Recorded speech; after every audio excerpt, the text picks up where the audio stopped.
부처님께서 고를, 무상을 말씀하셨다. 열반경에서는 상, 락, 정으로 이렇게 표현하셨잖아요. 그러니까 이렇게 무한데 이것은 방편이었고 진짜로는 아가 있다 라고. 이 아는 나자잖아요. 내가 없다라고 얘기하는 것은 나에게서 벗어나라는 얘기잖아요. 나는 스님, 여러분들은 누구의 아버지이기도 하고 누구의 이렇게 아들이기도 하고, 또 직장에 가면 부장님이기도 하고 직원이 대리이기도 하고, 또 실직하면 실직자라고 불릴 수도 있고, 또 어디 가면 전라도 가면 경상도 사람이라고 불릴 수도 있고. 나를 정의하는 게 하나만 있는 게 아니고 여러 다수가 되기 때문에 나가 아니다, 나라고 할 만한 고정된 실체가 없다라는 게 무아인 거거든요. 그런데 이제 이 아라는 것은 긍정이잖아요. 뭐 내가 없다라는 게 아니라 나다, 폰이 나다, 책상이 나다, 저 하늘이, 나무가, 강물이, 바다가 다 나다, 모두가 나다, 우주의 우주 만물과 모든 이제 생명체가 모두 다 나다. 부처님이 볼 때는 모두가 나인 거죠. 그래서 아라고 얘기하는 거예요. 모두 다 나다. 나가 아니다, 나다. 사실 같은 말인 거예요. 같은 말. 근데 내가 없다라고 하는 것을 윤회가 없다라고, 영혼이 없다라고 하는 것은 다르게 해석을 하는 거죠. 윤회하지 않는다. 내가 없는데, 윤회할 주체가 없는데 윤회가 어딨냐? 라고 그렇게 주장을 하는 거예요. 윤회할 주체가 없는데 윤회가 어딨냐. 그런데 그런 의미가 아니잖아요. 윤회할 주체? 자, 여러분들은 지금 존재하나요? 아니면 존재하지 않나요? 여러분들의 몸은 세 개예요. 공입니다. 이게 존재하지 않는 거죠? 이건 존재한다. 존재하지 않는다. 색즉 시공, 공즉 시색이라고 하는데, 그러면 공하다고 해가지고 아예 없냐? 텅 비었냐? 진짜로 텅 빈 empty를 얘기하냐? empty, 텅 비었다. 없다. 무를 얘기하냐? 그런 건 또 아니잖아요. 내 몸은 있는데 몸에 속성이 없는 거잖아요. 속성이 무하잖아요. 속성이.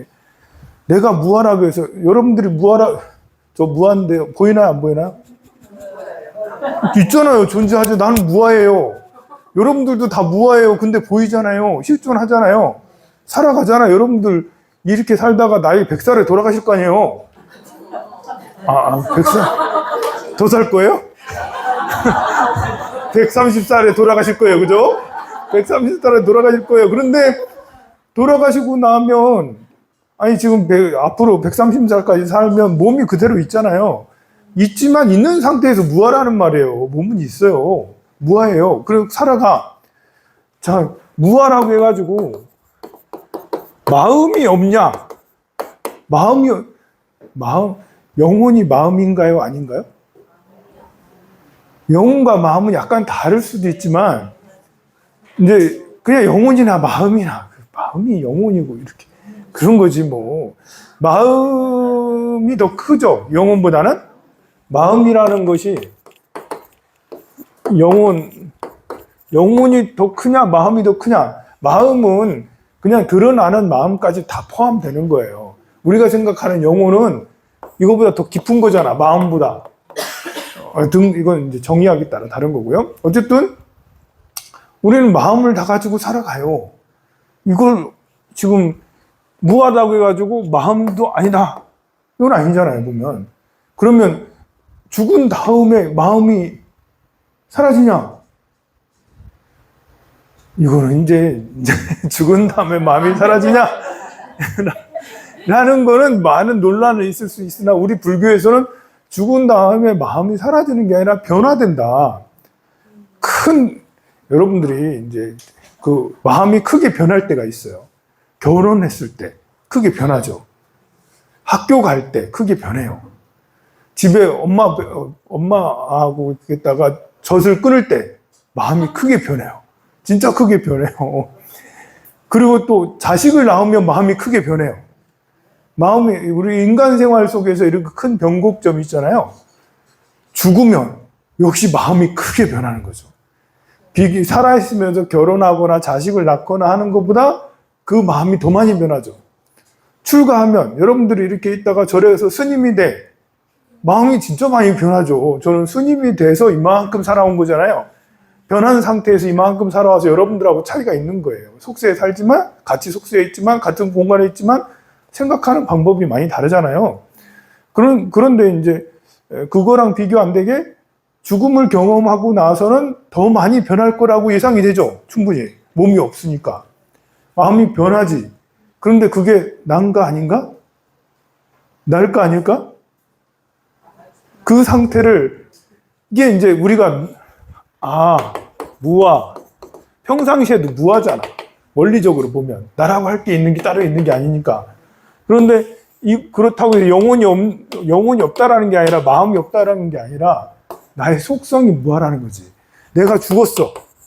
죽음 이후에 나는 여전히 연속된 나잖아. 연속된 나. 그렇지만 다르죠. 연속되지만 죽기 전에 나와 죽은 후에 나는 완전히 다르. 여러분들 10살 때 나랑 지금의 나랑 똑같은 게 아니잖아요. 어제의 나랑 지금의 나랑 다른 거예요. 변하는데 변화의 폭은 훨씬 더 크죠. 죽음 이후에는. 그리고 다시 또 태어남. 뭘로 태어나도 역시 그거는 많이 바뀌죠. 많이 바뀌지만 나의 연속성이잖아. 연속성은 있잖아. 마치 1살 때부터 100살 때까지 나는 계속 변하지만 연속성은 있는 거라고요. 이게 나의 마음이고 몸이라고. 근데 마음은 계속해서 변해서 무아라고 하는 건데, 그래서 이렇게 보면 다음 생에, 이게 무아의 속성에서 무아라고 그러는데, 그렇다고 영혼이 없다, 마음이 없다. 이렇게 해석을 하는 것은, 이제 도대체, 이제, 이것은, 글자를 그대로 해석해버리는 것의 문제예요. 우리가 이제, 우리 항봉 스님의 몇 가지 예를 들어보면, 도무지 왜 저런 예를 드는 거지? 했을 때, 아까 티베트 얘기 나왔잖아요? 왜 티베트의 달라이라마나 티베트 스님들, 림포체들을 보면서, 하시는 말씀이 그거는 영혼팔이 하는 거다. 장사하는 거다라고 그렇게 스님의 머릿속에는 종교라는 게 장사꾼으로만 자꾸 생각이 되시는 것 같아. 스님께서 정신적 스승이라 하지만 정신적으로 그런 것들을 생각하기보다는 세속적으로 다 장사꾼. 스님들도 장사꾼, 기독교도 장사꾼들이야. 저는 장사꾼으로 보는 그것이 오히려 더 세속적이다. 저는 약간 또 생각이 또 방향이 다르기 때문에 그렇게 본다는 자체도 굉장히 세속적인, 물질적인 시각이다라고 보거든요. 자, 그래서 티베트의 스님들이 그러면 윤회가 있으면 새로 태어나서 시진핑이 되면 되지. 아니면 트럼프가 되면 되지. 왜 그거 안 하고 다시 티베트에 다시 태어나서 그러느냐. 이제 달라이라마 14대 지금 달라이라마 텐진 가초 달라이라마 존자님이죠. 그러면 14번째 계속 티베트에 태어나는데. 근데 티베트에 태어날 수도 있어요. 그런데 스님의 주장은 그러면 시진핑이나 트럼프 될 것이지. 왜 스님이 돼서 계속 이 티베트의 민족 사람들을 구원하지 못하느냐라고 하는데, 아니, 이제 윤회에서 자유롭다라고 하는 정도는 거의 부처 경지, 아라한의 이상의 경지가 돼야 됐거든요. 저는 달라이라마 존자님을 매우 존경하지만 그만큼 경지에 이르까지 갔느냐에 대해서는 아닌 것 같은데. 아닌 것 같은데. 티벳의 림포체, 몇 생을 환생한 림포체 있습니다. 그분들은 그러면 그 수행을 많이 해서 윤회에서 자유롭게 나고 싶은데 마음대로 태어나냐? 역시 아니라고 생각해요. 왜냐면, 아마 달라이라마 존자님한테 여쭤봐도 스스로 나 그런 사람 아니에요? 라고 했을 거예요. 달라이라마 존자가 14대, 12대, 13대 이렇게 있을 때, 13대에서 돌아가실 때, 난 어디에 태어날 거야? 뭘로 태어날 거야? 이렇게 한 건 아니에요. 그냥 태어나기 전에 징조 같은 게 있어요. 어떻게 할 거다. 그리고 이제 태어나고 나서 그 징조에 의해서 또 점을 쳐요. 이게 잘 모르니까. 티베트에 점치는, 그런 부분에 대해서 점치는 스승이 또 있어요. 티베트 전통 이제 벤교의 스승인데, 그 전통 무속이지. 완전 무속하시는 분이 점을 툭 해가지고, 정신 나간처럼 막 의식을 해. 그렇게 해가지고, 이제 점을 쳐서 이분이 어디쯤에 날 거다. 무엇을, 어떤 형상으로 날 거다. 해가지고, 그 지역을 가가지고 몇몇의 아이들을 찾아요. 그럼 후보들을 한 6명 정도를 둔다고. 그 6명을 데리고 와가지고 하나하나 점검을 하는 거예요. 지팡이를 집어봐라. 그 밥그릇을 들어봐라. 안경 이거 어느 거냐. 평상시에 자주 쓰던 거 한번 뭐냐라고 이렇게 하면 6명 중에 1명이 하나도 안 틀리고 다 탁탁탁탁 집어내. 그리고 심지어 너 이거 썼는데? 했는데? 큰 스님처럼 행동하기도 해. 꿀어. 이렇게 하면서 큰 스님처럼 딱 의젓하게 진짜로 그렇게 어린 아이가 이제 3살, 4살 애를 데리고 오지 않습니다. 일단 인지가 돼야지 되니까 한 6살, 7살, 8살 이런 아이를 데리고 와가지고 후보자 중에 진짜 딱 맞는 이게 달라이라마 14대, 13대, 11대 이렇게 해온 거예요. 그러니까 방식 자체를 모르지는 않을 스님께서 모르지는 않을 텐데 그것을 영혼팔이라고 그걸 시진핑으로 태어나면 되지. 시진핑 주석 될 줄 어떻게 알았어. 트럼프가 태어나면서 트럼프라고 처음에 태어났는데 대통령 될 줄 어떻게 알아. 그거 모르거든요. 그럼 태어나서 권력자가 되지. 그러면 그 다음 생에 윤회를 해서 스승으로 태어날 정도면 이 생이 얼마나 치열하게 수행을 했겠습니까? 달라이라마 존자님 평생 공부하시고 평생 강의하시거든요.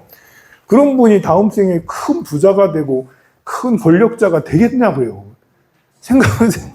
해오던 게 있는데 세속에서 떠난 권력의 욕심, 제욕의 욕심에서 떠난 자인데 그럼 태어나면 다시 스님하기가 쉽지 당연히.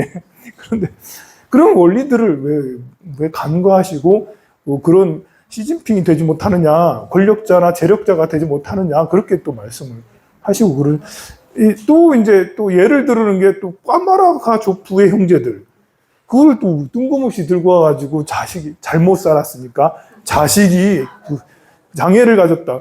장애를 가진 자식을 죽였다. 뭐 이렇게 우리 스님이라면 장애를 가진 자식을 이라도 어떻게든 살려가지고 데리고 얘가 어떻게 내 업보니 생각하고 이렇게 해야지 거기서 그걸 죽였다. 이게 지금 현생에 내생이 없으니까 현생에 지은 죄는 이 생에 다 받는다.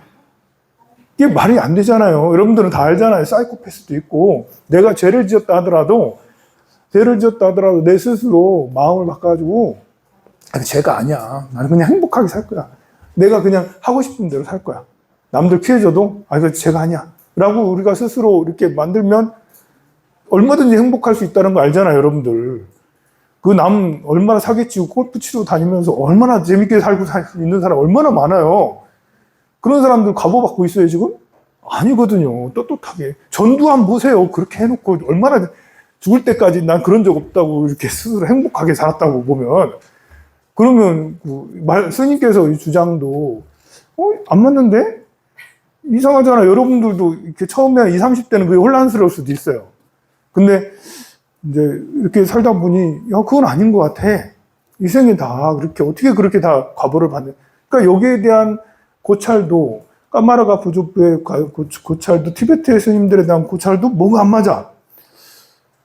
그래서 한번 스님 말씀 들어보니까 스님이 고생을 너무 많이 하셨어.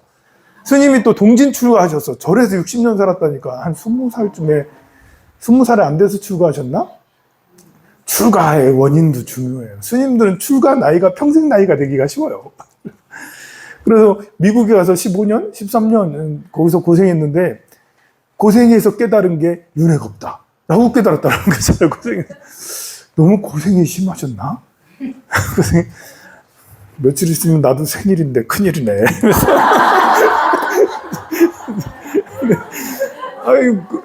저도 이제 오랫동안 옛날부터 이제 스님이 무슨 생일이냐 그런 얘기를 많이 들어요. 스님처럼 말씀하시는 것을 어렸을 때부터 들었고 나도 그렇게 많이 얘기하고 그랬어요. 성철 스님도 이제 이렇게 절에 연등단 무슨 연등을 소파일이 어딨어요. 부정하면서 소파일 날 연등 안 달고 막 그러거든요. 상품화에 대한 것도 마찬가지잖아요. 종교를 상품화한다. 이렇게 했을 때 우리가 연등을 달고 인등을 달고 백일기도를 올리고 뭘 하고 여러분들 불사도 하잖아요. 기둥불사하고 또 하고 다 하잖아요. 이거를 재지내는 것까지도 상품화한다 라고 물질적으로 이렇게 말씀을 이렇게 이제 그 물질적으로 상업적으로 말씀을 하시는데, 아니 그게 아니고 우리는 공양을 불공을 드리는 거잖아요. 불공을. 대승불교는 불공도 수행해요. 부처님 전에 양초 올리고 쌀 올리고 그러면서 발보리심하고 이걸로 인해서 모든 생명이 다 행복해진다. 굶은 사람이 없어지고 무명에서 벗어나게 꽃공양을 올리면서, 아니 물론 내가 예쁘게 태어나고자 꽃공양 올리는 사람도 있겠지만 그것보다도 이 불국도를 꽃으로 세상을 장엄한 아름다운 꽃이 되듯이 온 세상이 이렇게 꽃처럼 아름답게 해주세요. 이런 마음으로 여러분들한테 자꾸 그래 설명을 하잖아요. 향을 올리는 것도 이 향내가 온 세상에 진동해서 사람이 무명 미혹에서 벗어나서 향기로운 사람이 되게 해주세요. 이런 마음으로 하라고 맨날 그렇게 하잖아요. 그러니까 백일기도를 올려도 49제를 올려도 아니 제비는 좀 편차가 좀 있을 수 있어요.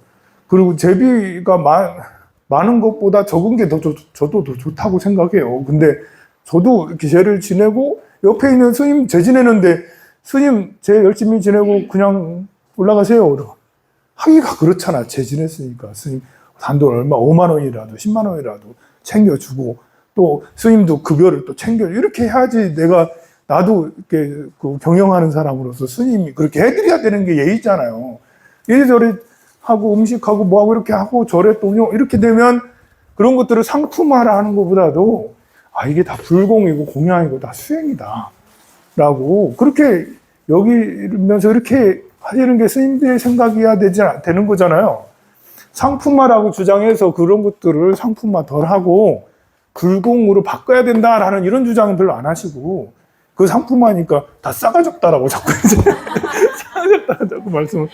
여기에 대한 고찰도 저는 어렸을 때부터 많이 들은 얘기예요. 그런 상품화에 대해서는.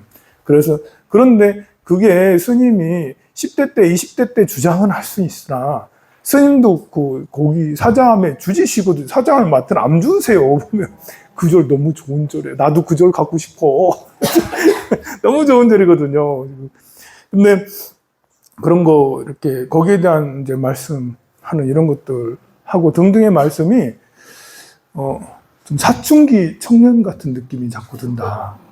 그러니까 해외에 나가서 고생을 많이 한 것은 고생을 많이 해서 또 티베트에서 3년 동안 계시면서 이게 마음의 상태가 이렇게 세상을 관찰하는 눈이 좀 차원이 높으면 거기에서 어떤 더 나은 수행의 어떤 이런 것들을 봐야 되는데 전체적으로 무아에 대한 이해도 수준이 떨어진다. 이게 수준이 많이 떨어져. 그리고 이게 말씀을 해서 아까 얘기한 대로 티베트 까마르가족 형제들 또 상품화 이런 것들을 보면 또 이렇게 그 유럽의 성당 얘기도 막 하시고 그랬는데 그런 얘기들을 다 해서 보면 납득이 안 되는 갖다 붙여야 될 것이 아닌데 나 갖다 붙이고 그렇게 하는 거 보면 이렇게 어떤 지적 이렇게 작용 이런 것들이 깊지 않은 것 같다라는 느낌이 자꾸 들어요. 그리고 이제 우리가 색과 공 이런 것의 상태에서 물질은 없다라고 했을 때 무아를 주장을 하는 그런 것들도 이렇게 보면 우리가 이제 파도와 이제 바다 이 이야기를 많이 하거든요. 파도는 바다인가 아닌가? 바다의 일부분이잖아요. 파도는 바다의 일부분이에요. 아주 작은 부분이죠. 생명 전체고 이 생명 중에 이렇게 생명의 근원이 바다라면 파도는 보이는 거잖아요. 보면 보이는 것이 우리가 생로병사 나고 늙고 병들고 죽고 태어나서 나고 늙고 병들고 죽고 사람으로 태어나서 나고 늙고 병들고 죽고 강아지로 태어나서 나고 늙고 병들고 죽고 나무로 태어나서 나고 늙고 병들고 죽고 이런 것이 파도처럼 일어났다가 없어졌다 일어났다가 없어졌다 이런 거지만 생명의 근원은 바다는 이게 아잖아. 이게 무하고 나타났다 없어지고 나타났다 없어지고 이렇게 보면 파도가 곧 바다고 바다가 곧 파도고 이렇게 볼 수가 있거든요. 하늘의 구름은 창공의 일부잖아요. 구름이 생겼다가 없어지고 생겼다 없어지고. 그래도 하늘의 한 부분이라고 불릴 수가 있잖아요. 그러니 이것을 우리가 무아라고 하는 것들도 이렇게 나타나. 그래서 선사 스님들이 깨닫고 나면 생사가 없다. 태어나는 게 없다. 윤회가 없다. 윤회에서 벗어나니까 윤회가 없는 거예요. 선사 스님들이 이렇게 깨닫고 나면 문회가 없다고 말씀 많이 하시거든요. 깨달음을 얻으신 성자들이 윤회가 있는 게 아니야. 태어남이라는 게 있는 게 아니야. 이거 얘기하는 거거든요. 근데 그런 선사 스님들이 윤회가 있는 게 아니야.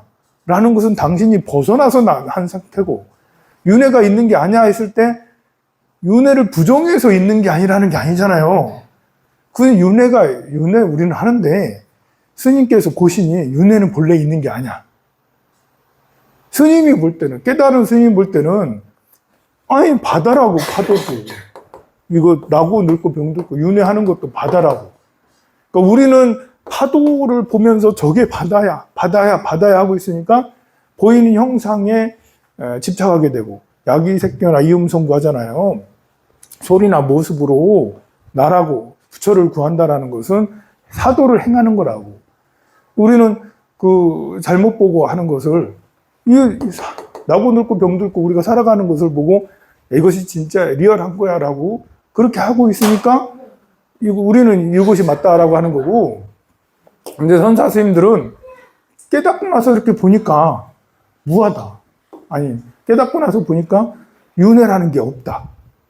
본래 태어남이 없는데 죽음이 어디 있어요. 생한 게 없는데 멸한 것도 없다. 본래 부처도 없고 중생도 있는 게 아니다. 라고 그렇게 얘기를 한 거잖아요. 근데 그런 얘기를 듣고는 어렸을 때부터 스님도 우리도 어렸을 때부터 들었으니까 그거를 이제 많은 고민을 하셨겠지, 우리 향봉 스님도. 그러시다가는 나중에 결론이 윤회는 없다. 아예 그게 아니고 옆에 스님들이 자꾸 얘기하는데도 윤회는 미혹하면 아직 윤회가 있고 깨닫고 나면 윤회가 없는 거 아닌가요? 그렇게 얘기를 해도 그거 아니다. 아예 윤회 없다. 영혼은 없다. 이렇게 정병교 교수나 이중표 교수도 뭐 이렇게 영혼이 없다라고 그렇게 말씀을 하시는데, 그 부분에 대해서도 아마 여기 우리 스님처럼, 향봉 스님처럼 그렇게 하시는 분들은 잘 없을 거예요. 이중표 교수도 약간 스님들 사이에서는 논란이 많이 있긴 하지만, 우리 향봉 스님처럼 이렇게까지 너무 수준 낮게 말씀하시지 않고. 그러니까 우리 향봉 스님도 가만 보면 열반에 대해서 이해를 잘 못하는 것 같아요. 열반했다. 그럼 죽으면 영혼이 없다.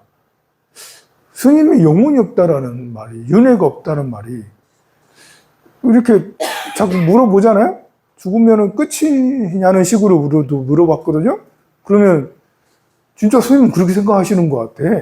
말씀하는 걸 보면 그냥 이렇게 원론적인 입장에서 본래 바다와 파도처럼 본래 태어남이 없는 거야, 나고 죽는 것이 없는 거야, 이런 게 아니고 죽으면 끝이네?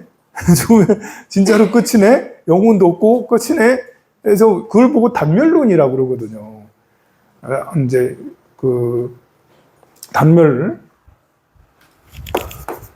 단멸론이 있고 상주론이 있어요. 단멸론이라는 것은 끝이다. 끝났다. 그래서 이제 죽으면 완전히 끝났다. 살았을 때 마음대로 살아라. 이제 죽으면 완전 갑오도 없고 그냥 죽으면 무라니까? 아무것도 없다니까? 근데 스님께서 그 말씀 계속 그런 식으로 말씀하시는 것 같아. 상주로는 영원하다. 영혼이 있어서 이 영혼이 계속 윤회한다. 가만 보면 우리는 지금 불교는 상주론을 얘기하는 것 같지만, 여기서는 이제 이 상주론은 아트만이라고 해서 내가 계속해서 있다라는 거예요. 내가 계속해서. 약간 다른 게, 불교에서 얘기하는 것은 무아라, 얘들이 이제 계속 상주한다 하기 때문에, 아트만, 나라는 것을 얘기하기 때문에, 그래서 무아를 설명하는 거거든요, 부처님이.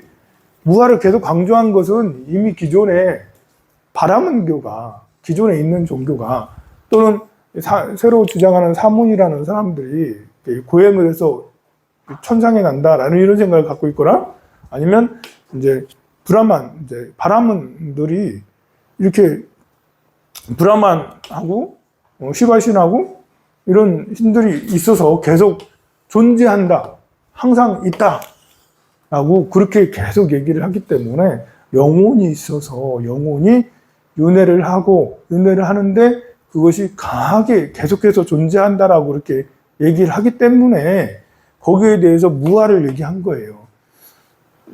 좀 다시 말하면 나는 있다. 그리고 아들도 있다. 돈도 있다. 여러분들 옷도 있고 집도 있다. 자, 이렇게 내 것이다, 내 집이다, 내 아들이다 이렇게 하면 할수록 마음은 집착이 더 커지죠. 마음은 거기에 딱 달라붙어요. 내 아들에 달라붙고. 그래서 여러분들한테 내 아들은 내 아들이 아니다. 내 돈은 내 돈이 아니다. 돈의 속성에 대해서, 아들의 속성에 대해서, 내가 가진 집의 속성에 대해서 이것은 본래 있는 게 아니다. 라고 원론적 입장에서 자꾸 얘기를 하는 것이 무아예요. 그래서 무아를 엄청 강조한 거예요. 기존에 있던 유물론자 또는 영혼론자, 아트만을 얘기하던 상주론자, 영혼이 진짜 있어서 내 아들이 진짜 있고 이거 안 변해. 그러니까 아들한테 다 물려줘야 되고 아들 내 아들이지, 또 내 집이지 막 이렇게 하면서 거기에 대한 애착 집착이 너무 커. 그게 우리네 인간의 삶이잖아요. 보통 먹으면 내가 배불러야 되고 내 거야 되고 뭐 이런 거 있잖아요. 그런데 그게 아니고 살아가는 것은 그래 살아가지만 내 몸도 가만 보면 다 부서지고 없어지는 거야. 이거 시간이 지나면 그렇게 다 사라지는 거지. 재물이라는 것도 있다가 없는 거, 없다가 있는 것도 거지기도 하고, 아들도 내 아들인 것 같지만 나는 내 아들인 것 같지만 아들은 우리 엄마 아닌 것 같은데. 이게 서로 입장이 다르잖아요. 보면 그 존재의 속성으로 봐도 이것은 이 무아가 부처님이 더 과학적 설명인 거예요. 본질에 대해서 얘기하잖아요. 그래서 이렇게 무아를 더 강조를 해서 그러다 보니까 이것이 영혼이 없다? 이렇게까지 가는 사람들이 많은 거예요. 그러니까 이중표 교수도 영혼이 없다라고 이렇게 얘기하는 것도 부처님이 무아라고 하니까 이게 윤회하는 영혼이 계속 있어서 이것이 계속 윤회한다. 이렇게 하기 때문에 영혼이 없는 거다. 이것은 아니다. 영혼이 있어서 윤회하는 그런 것은 아니다. 그래서 영혼이 없다. 라고 그렇게 얘기를 하는 것인데, 그런데 이게 이제 여기에 대해서 이게 이제 이해하기가 약간 애매한 부분이 있는 거예요. 자, 영혼이 있어서 이것이 윤회를 계속 한다. 이 영혼은 아트만이다. 그래서 범마일여를 해야 된다. 신과 내가 합의를 해야 된다. 브라만 신과 쉬바 신과 내가 하나가 돼야 된다. 그러면 아트만인 내 영혼은 극대화돼서 무엇이든지 할 수가 있는, 무엇인지 될 수 있는 어마무시한 존재가 된다. 라는 그런 이제 이야기를 하는 거예요. 근데 이제 그래서 힌두도 이제 수행을 하는 힌두가 있어요. 맨날 제사만 지내는 힌두가 있는 게 아니라 수행을 하는 힌두 사문들은 이런 방법으로 해서 이제 신과 합을 해서 신과 합을 브라만 신과 내가 하나가 된다라는 이런 것들을 얘기하는 거고요. 불교는 이 아트만 이것이 무아다. 본래 있는 게 아니다. 그래서 관찰을 나 자신이 무상하다. 계속 변해간다. 무상을 주장하는 거. 부처님이 이 무상에 대한 주장을 많이 한 것은 이미 있던 종교가 이런 종교관을 가지고 있기 때문에 이것은 형체에 너무 머물고 있는 거다. 형체에 머물고 있고 약이 색견화 이음성구와 색이나 음성으로 나를 구하려고 하는 것 같다. 이렇게 보이는 물체, 형체, 들리고 보이고 여기에 집착하고 있는데 불교는 그게 아니라 속성, 여기에 흐르고 있는 이 속성에 대해서 자꾸 관찰을 하는 거죠. 이게 신이 너무 훌륭해서, 신이 너무 아름다워. 관세음보살이 너무 아름다워. 관세음보살님 내가 둘이 아니고 하나이지. 라고 이렇게 얘기하는 것이 범화 이려적, 기존에 있던 브라만 교락할 수가 있는 거고요. 관세음보살의 모습이 아름다워 이런 게 아니라 관세음보살님의 모습은 허망하고 본래 있는 게 아니지. 관세음보살님이라고 따로 이름할 만한 것이 따로 있는 게 아니야. 라고 그 관세음보살님의 속성을 이해해서 그래서 관세음보살님과 같은 경지에 이르는 상태로 수행하는 것이 불교인 거예요. 불교는 그렇다 보니까 굉장히 철학적이라고 얘기하는 거예요. 그러니까 관능적인 거예요. 여기에 있는 범아이려를 주장하고 힌두교에서 말하는 것은 보이는 아름다운 모습, 신의 모습이 어느덧 나랑 합의를 된다. 그래서 범아이려적 나라는 것이 신과 하나가 된다라는 그런 것이고요. 불교는 그런 것이 본래 존재하지 않는다. 아니, 이것을 나라는 게 없어서 그냥 세상에 아무것도 없다라는 게 아니라 그 존재의 속성이 무하다. 그래서 나라고 할 만한 것이 아무것도 없다. 관세음보살이라 부를 만한 것이 따로 있는 게 아니다. 라는 용기에 대해서 얘기를 하는 거예요. 그것이 이제 변해가면서 불교도 이 영향을 또 많이 받거든요. 그래서 이제 주문을 외우고 아름다운 관세음보살이시오. 우리가 여러분들이 연불할 때, 나무라다나도 이렇게 할 때, 아니면 관세음보살 이렇게 할 때, 관세음보살님의 아름다운 모습을 떠올려 보세요. 그 관세음보살님과 하나가 되세요. 이렇게 하면 여러분들한테 명상을 유도하기도 하잖아요? 사실 그 외도예요. 그렇게 하는 거 아니에요, 본래는. 그렇게 하는 것은 힌두적 속성이고, 부처님이 그렇게, 그건 잘못된 거라고 그렇게 타파하고, 이렇게 부정했던 그 수행이에요, 본래는. 그런데 이제 불교에서는 일단 우리는 이렇게 철학적인 사람들이 아니잖아. 여러분들 수학 싫어하잖아요. 깊이 생각하고 고찰하고 관찰하는 거 이런 거 골치 아프잖아요. 그래서 이제 이 힌두적인 그런 수행과 같이 겸해서 주문을 외우게 하고 이렇게 연부를 해서 관세음보살 이렇게 해서 번뇌를 없애는 측면에다 더 그걸 둔 거예요. 그런데 본래 부처님의 가르침은 무아적 가르침이다. 근데 이 무아를 계속해서 얘기하니까 영문이 없던 식으로 이렇게 이제 된 거, 이건 서로 다른 거예요. 우리 삶이라는 건 존재하는데 아들은 있단 말입니다. 근데 아들 없다라고 자꾸 얘기하잖아요. 아들은 본래 내 아들이 아니다. 그러면 아들을 제대로 볼 수 있잖아요. 내 아들이다 하면 아들이 오히려 나를 벗어나고 싶어 해. 아들을 내가 잘못 보니까. 근데 내 아들이 아니다라고 보면서 이렇게 하면 아들에게 더 가까이 갈 수 있잖아요. 마찬가지로 이 신에 대해서, 세상에 대해서 이것은 본래 존재하는 게 아니지. 근원적인 측면에서 이렇게 보면 세상을 더 통찰하고 더 잘 관찰해서 깊은 자비를 무아적 통찰로 인해서 깊은 지혜와 자비를 얻는 걸 얘기하는 거고, 여기 그 힌두에서 범아이려는 무아적 통찰이 아니라 그냥 신을 관찰해서 신과의 합의를 얘기하는 거고. 그래서 사실은 이제 이런 범아이려, 나는 누구인가 이렇게 했을 때, 나는 곧 신이다. 이렇게 했을 때, 이것은, 그러니까, 이런 게 있어요. 주인공아, 불성, 나는 본래 부처다. 나는 본래 불성을 가지고 있다. 부처다. 라고 불성과 주인공을 얘기하는 것은 이 사실 아트만에 가까운 거예요. 힌두적, 이제 브라만 쪽에 가까운 거예요. 왜냐면, 불성, 나는 본래 부처다. 그러면 나는 본래 신이다. 이제 나는 본래 신이다. 나는 브라만이지. 나는 시바지. 라고 하는 거랑 똑같은 거거든요. 근데 이제 우리 불교는 먼저 그 중간에 무아를 거쳐서 불성으로 넘어간 거잖아요. 나는 산이 아니기에 산이다. 라고 했을 때, 부처님도 열반경에 상라가정이잖아요.